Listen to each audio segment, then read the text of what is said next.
Okay, past life examples. In another video, I mentioned a person who was trying to figure out what they wanted to do with their life. And I said, okay,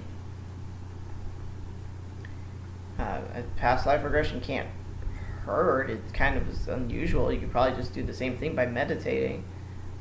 Meditation, by the way, is just a form of hypnosis anyway. But she ended up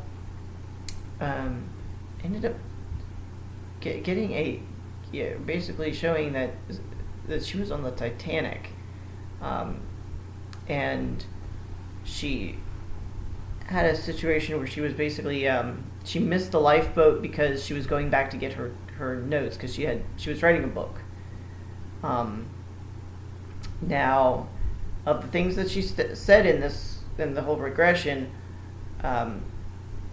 she was very spot on with a lot of the situations with Titanic, but the only thing we ever did find was the person's name. We found everything else that this woman said, but not the actual person she was. Not that we could prove it if she actually was that person as a reincarnated. We just wouldn't know.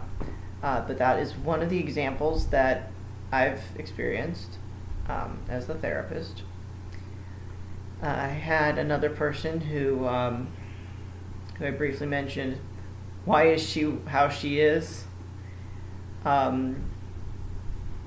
The only thing we established in that one is that she was just as stubborn in other lives as she was in this one.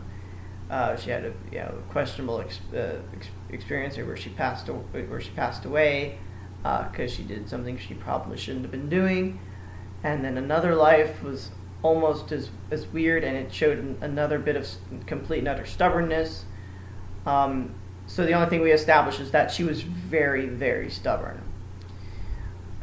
So those are two examples of things I've dealt with. I have a lot more really, bizarre experiences that I dealt with, but that's two of them, and two of them that don't mind me briefly mentioning them.